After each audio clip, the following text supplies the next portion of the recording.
The name of the show is The Way to Go. My name is Alan Bendich. I'm going to be your host. And tonight I have a long lost friend, a person who I shared some wonderful times with in Berkeley and in San Francisco and in Oakland. And he's a manager and a producer, and he's much more than that. And his name is Atron Gregory. And welcome to the show, Atron. How are Thank you, you? Alan. Good to see you. Oh my God, it's great to see you. I can't believe it. I know, So, long time ago, right? right, it's like almost 40 years. I guess it's like 30, 38 years, 39 years. Yeah. Um, I had some wonderful times with you and Rodney and Lena and Jonathan, of course. And it was crazy back then. It Yeah. was like 19, it was around October 1981 when I first met you guys. Okay. And everyone was so much younger back then, right? Yes, we were. It was We were crazy. young and just trying to figure it out. Now we're trying to figure out other things now. That's it. The world is so crazy right now. Yeah. So I just remember, I only know you guys from the time I started, when I moved to Berkeley and Oakland and eventually San Francisco. But I'm curious. I mean, so you come from and I mean, you grew up with, I guess, Rodney and John. Did you go to school with those guys and Sheila and all those people? No, we all went to different schools. Right. But we And kind when of I grew say Sheila, it's Sheila Escovedo, by the way, Sheila yes, E. Okay. yes, Sheila Escovedo, yeah. So we all went to different schools. We came together just because of the musical community that we were all connected to. Right.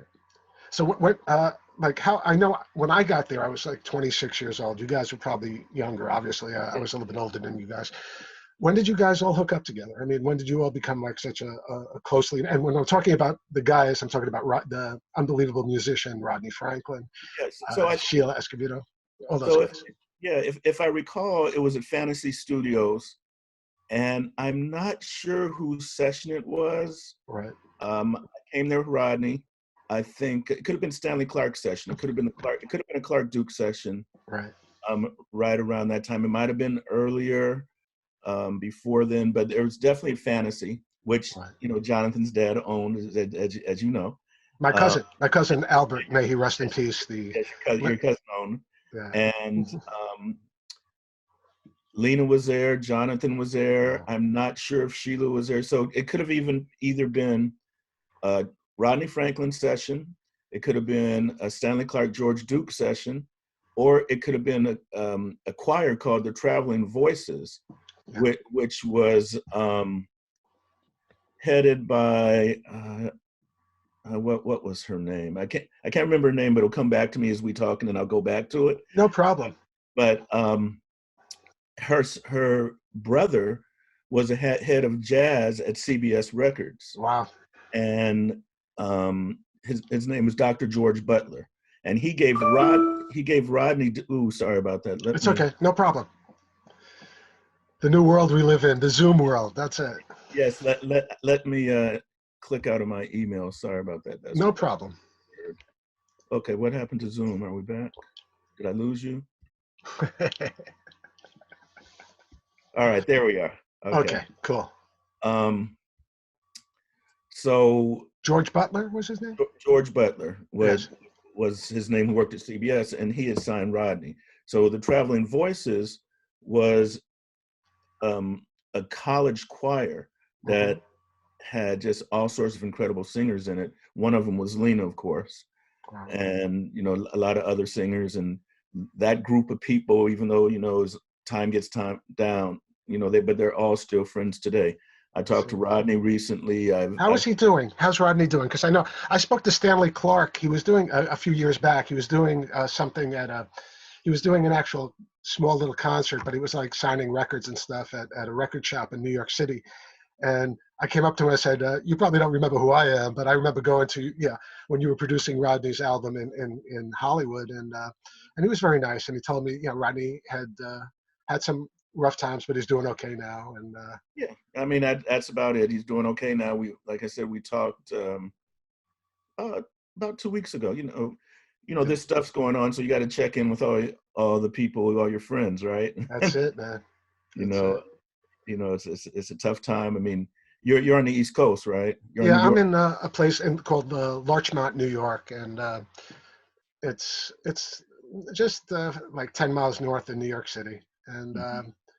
and I've been here for 20, 30 years, whatever it is. Yeah, I've been Right. married, got 2 kids, all this stuff. But that's like I'm an accountant. I'm the vice president of finance and operations for a very a newspaper called The Forward, which is pretty liberal newspaper, and it's now a media. It's on the web basically. It's a web media, and we're all suffering at this point. But Yeah. anyway, continue. I really want to hear more about what happened prior to me coming on board, so, for that So brief period of time. so yeah. But Rodney's doing okay. Like I said, I talked to him Right. just a couple weeks ago, So and I anyway, you texted. guys. So Rodney was being. So we're going. I'm trying to go back in time a little bit before. So you Mhm. guys were all getting together, and Sheila was part of that group too at that point, or And we were all just hanging out together. yeah.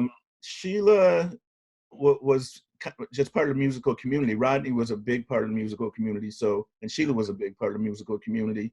There are others. I mean, there's Randy Jackson, Right. who ended up being on American Idol, and Right. I met. Funny thing about that is, my cousin was doing does video. Another cousin, mhm, video for like concerts. So going to the concerts and you see the big screens and all this. mhm, His name is Joshua Alberts, and he worked with Randy Jackson. And I actually got bear hug from him at a mhm. backstage at Radio City Music Hall. And I had no idea there was any connection, which is interesting. If I ever see him again, I'll mention you guys. But Yeah, because Randy played in Narada Michael Walden's group wow, back then, and he ended up being a executive at CBS, and he was Mariah Carey's right, uh, musical director, and kind of crazy. the rest is history with him. So I just remember I came down there and in 1981, and I Mhm. was really seeing my cousin Albert, Right. John's dad. Mhm. And he was always really good, like someone I looked up to. Once I realized that he actually existed, because the East Coast Bendiches and the West Coast Bendiches, we didn't always know each other really. I mean, I found out about Albert through a girlfriend of mine that I was dating, Oh, saying, wow. "Are you in any relationship to Albert Bendich?" Because she read Lenny Bruce's How to Talk Dirty and Influence People, and Mhm. Albert's name was in there because he was his attorney. Right. So that the first time I met him, I hitchhiked cross country, and I Wow. stayed with him and Pam, and then I moved out, and then I met Jonathan, and through Jonathan, he and I became very good friends, and that's how I met you Mhm. and Rodney and the community. And I mean, it was amazing. I mean, I remember going to one concert that Rodney was opening up for Gladys Knight and the Pips. Yeah, at Circle Star. That's it. Yeah. And I was there with a buddy of mine from college who I had bumped into when I was living in San Francisco. And so, Rodney and you guys all let my friend from college come with us. And I remember saying to my friend John, another John, "That's her." And she turned around and she said, "Yeah, that's me." And she was beautiful. And she Yeah. introduced me to the Pips, and I was like, "Oh my God, this guy from the Bronx, me, Mhm. meeting you know Gladys Knight and the Pips." And I Yeah. remember that Sheila and John both were playing percussion for Rodney at that concert. I think they both played a couple of songs or whatever it was, but Right. it was really interesting. Just meeting Sheila, yeah, Sheila Escovedo before she became Sheila E. and all that Sure. stuff, and Mhm. meeting you before you became Tupac Shakur's manager and became this. In Yiddish, it's called the Gan Semacha, which means it's like a big shot. And I mean, just meeting and then being given that opportunity and really the gift of being able to meet unbelievable music superstars through and hanging out with you guys and getting a chance to see how the West Coast music scene was like. It was definitely a fun time. You know what? One thing I miss is that there are about 3 theaters like that I recall. Well, that either Rodney or different artists that I work with perform with. There was one in obviously in the San Francisco area. There was one down in the LA area. I think it was Orange County, and there was one in Arizona. And we don't have that anymore, where you have that stage that goes around in a circle, so everyone gets the same view in a moderate sized theater. Right. And it was really really really cool. I'm surprised they don't have that anymore. They don't do that anymore. It was really pretty cool. So, I mean, I'll just tell a little brief story. Like, basically what happened was I left San Francisco to move to Hollywood Hmm. because I had been on a movie on a movie, and I had decided to go into showbiz, you know. And I was working on a movie, and I met this guy Steve Cohen, who's going to be the second guest on this show, Okay. because I haven't been able to speak with anyone on the show. Because from LA, because it's difficult for them to come to New York to come to this little show that we do. Yeah. And I came down to Hollywood. I didn't have a place to stay, and Rodney was recording an album for CBS Records, and Stanley Clarke was producing it. And Rodney let me stay with him at the Oakwood Apartments Okay. in Burbank. And I was shooting. I worked on a movie called The Twilight Zone, which was shooting at in Universal Studios, right across from on Barham Boulevard. So I Hmm. actually walked to work there. But I stayed with Rodney for about 2 months while he was producing that. I used to hang out in the studios. It was just Nice. Yeah. crazy. I mean, it's like a person like me coming up in the Bronx and all this, living, with millions of people, struggling, even though you live in a city that has, 8 million people, you could still feel very much alone. And then coming to hang out with you guys and just feeling like an extended family, it was just a really great experience. And that's really why I wanted to speak with you. But there's other things too. So anyway, let's fast forward a little bit. Okay. So what happened? I mean, you were actually managing Rodney, correct? No, I was Rodney's tour manager. Oh, tour manager. Yeah. So what I knew that, like, I remember Jonathan was or John, whatever, was telling me that there were and this was just when you were a kid basically, but you were going to be like, this guy's going places, like he has some big dreams. And I guess, when did you start, like, when did you make the big step to, when did things begin really happening for you? Well, I was road managing or tour managing. I guess at that time was road managing because we didn't really have a big tour. It was just a few people going out on the road on different dates together. But I was also in college at the time. Right. So sometimes I would go out on dates and I'd have to take complete incompletes from all my classes for that semester. So it took me a while to get out of college. And then at one point I'm like, you know what? I got to finish college. Right. So I just stopped, and things kind of slowed a little bit for Rodney at that time. So it kind of worked together, and it's probably about an 18-month cycle when things slowed down. Right. And the minute that I graduated from college was a Friday. So last class was, I don't know if the last class was Friday, but graduation was Saturday. Right. Danced all night with Lena and Lily. You remember Lily? Sure. Yeah. And hung out with my family on Sunday. Monday morning, I got my, it used to be called a Datsun, Right. 510, and drove down to LA. Wow. And that was it?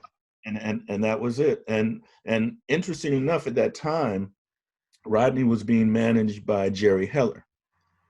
And Jerry Heller is, from the NWA fame, but I mean, he did so much. So again, I don't know. I hate to say it. Yeah. I'm not, but I know the people who are watching it are going to know who you're talking about. Okay. Yeah. Yeah. But so after I kind of got my feet wet in LA and did some things for about a year and a half, I called Jerry and said, hey, I came down to get into the music business. Do Right. you have suggestions for me? And he said, let me introduce you to this guy by the name of Lonzo Williams. And he was the person who started the World Class Wrecking Crew, Right. which had, Dr. Dre in it, who had DJ Yella in it, which, ended up being part of NWA. Right. And I went and pretty much just volunteered with him. And right around that same time, I went and talked. My uncle flew in, and that was back pre 9/11, so he was just on a layover. Right. And he flew in, and I went down to LAX and went to it, met him, and went to his gate and sat and talked to him. Right. And And who's your uncle, just for the audience? Lorenzo Ricks. That's it. He has he lived in Maryland and worked for the government. Okay. Okay. So not someone. That's a whole nother story. Okay. But, Sorry. no problem. And I said, what do I do? And he said, volunteer. If there's something you want to do, volunteer. Right. So I went to Lonzo and I said, hey, look, whatever you need me to do, I'll work for free. And, you know, I mean, how can you beat that? So he said, what can you do? I'm like, well, you know, I have a degree in business, and I can do your books, you know, whatever you need. He's like, okay, cool. I hate doing books. So yeah, you can do books. So, and back then everything was independent, you know, especially in the rap world.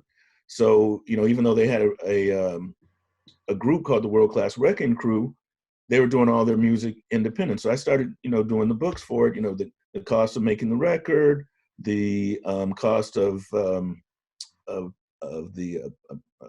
printing the records, you know, All the direct and indirect costs, right? Yeah, I mean, you know.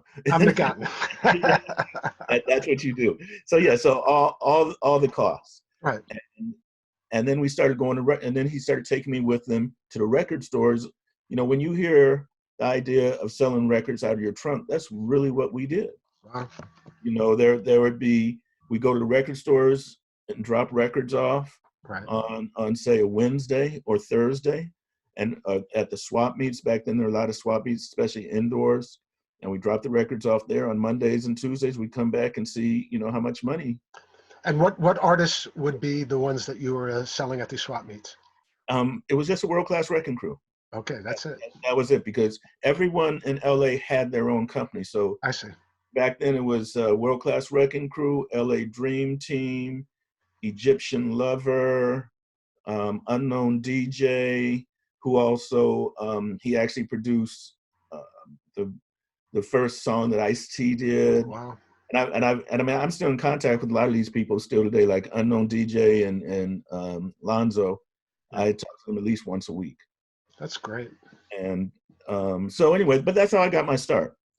And then Ice Cube came in, and we were doing another record with Ice Cube, but then he went away to school first, and then came back, and then, you know, he did his record. But they were at that point, Eazy-E started getting involved, and they started looking at doing some other type of music, you know, and formed the group NWA. I mean, how did you feel being like right in the center of the, I mean, right, that was the action, man. That was what was happening in those days. I mean, you couldn't have been in a better spot, right? Yeah, you know, it's interesting, because that's a very often asked question in that way or in a different way. Right. And back then we were just trying to, you know, sell some records. We didn't know that there was going to be eventually this worldwide success, on all these different opportunities. You know, Ice Cube put it brilliantly in a interview I saw, and you know, the interview was several years ago, but I saw it last year on YouTube or something. Right. We were just trying to be a success in our city. That's it. It is amazing, you know, like, yeah. I guess it's tough to know what's happening outside of your little world, you know, until it actually happens, and then all of a sudden you're an international star, you know, I guess, you know. Right. Well, you know, you start seeing, because what happens is, especially on the independent side, yes. you know, they're like, okay, they want 100 records in Tyler, Texas. I'm like, Tyler, they want records down there. They want 500 records in Tupelo, Mississippi, or you know, they want, you know, records in Chicago, and then 2 weeks later they sold out. They need more records, you know, and you're like, wow, this is our records are selling, and that was before radio. You know, hip hop was not being played on the radio. Right.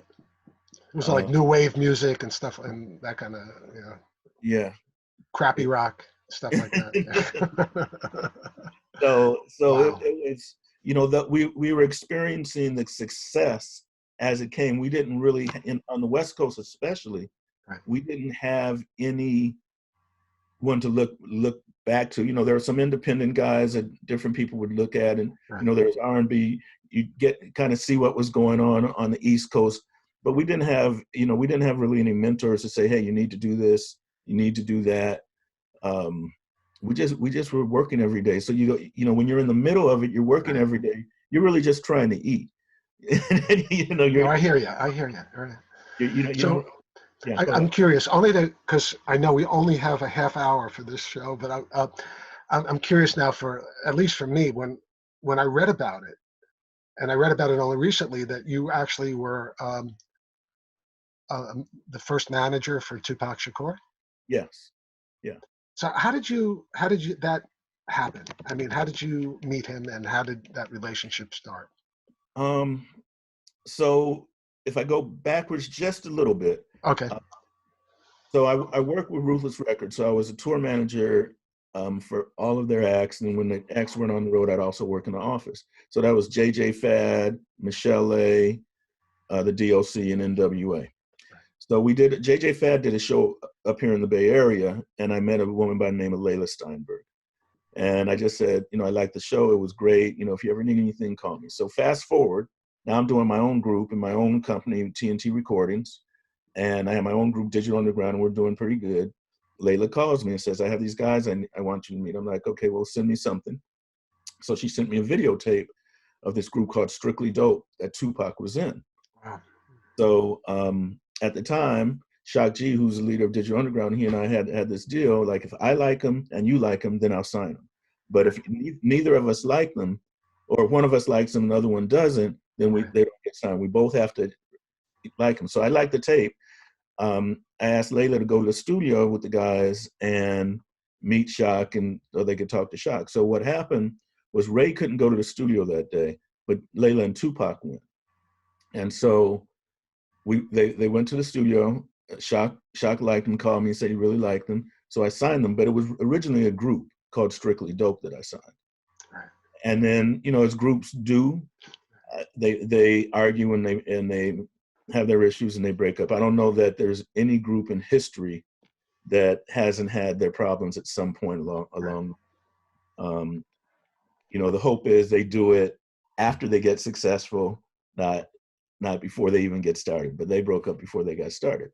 So I ended up taking Tupac with me. Layla took Ray with her, and that's pretty much how it started with Pac.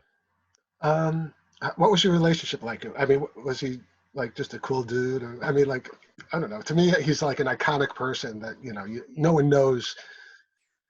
You see the person on the screen, you listen to the music, but what was he like? I mean, it really depended on his situation. A lot of us say now that if Tupac didn't flash on you, he didn't like you.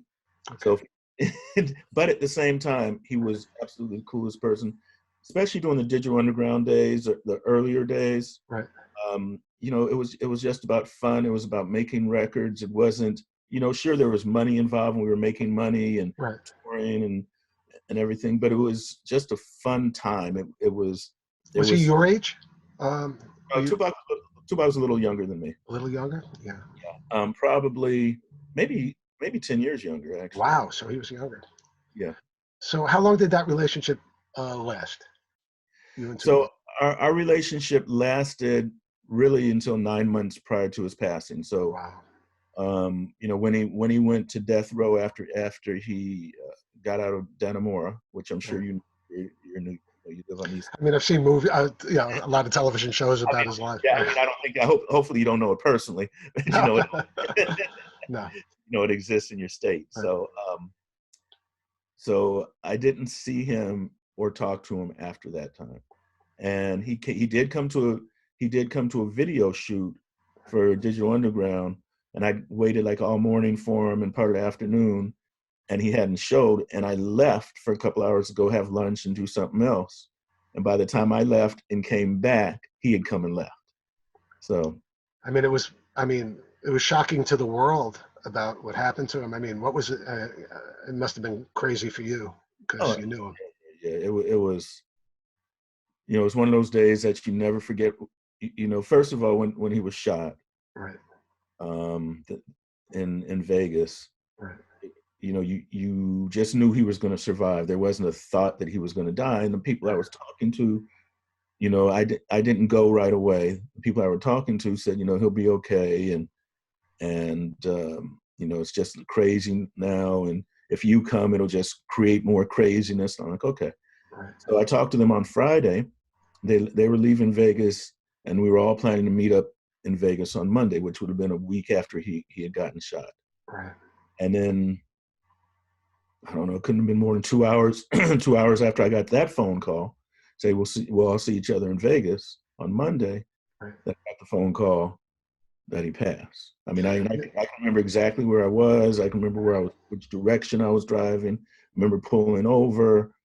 You know, I mean, I remember every little detail about that moment. Like we, You know what's terrible about this show, though? I mean, we haven't even gotten to, you know, I guess the 20 teens or whatever it is at this point, and we're running out of time. You know, and there's so much more I want to talk to you about. You know, I mean, about what you're doing now and all this other stuff. Um, I'm going to ask the question. I mean, maybe at one point, you know, we can continue because we are going to run out of time soon for this half hour. It's amazing. Whenever the episodes go well, they wind up going really quickly.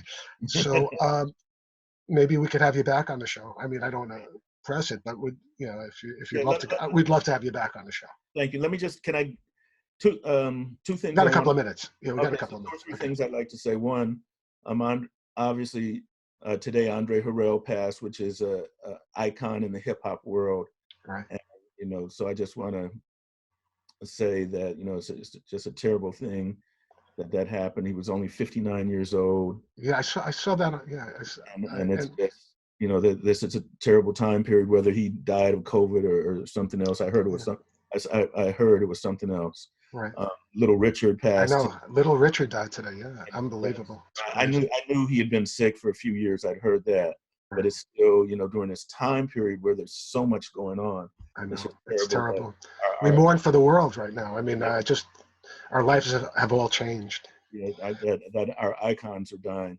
The one last thing is, so if I go all the way back to Rodney and when we first started going on the road, right. I'm doing a new project called the Solo Piano Group.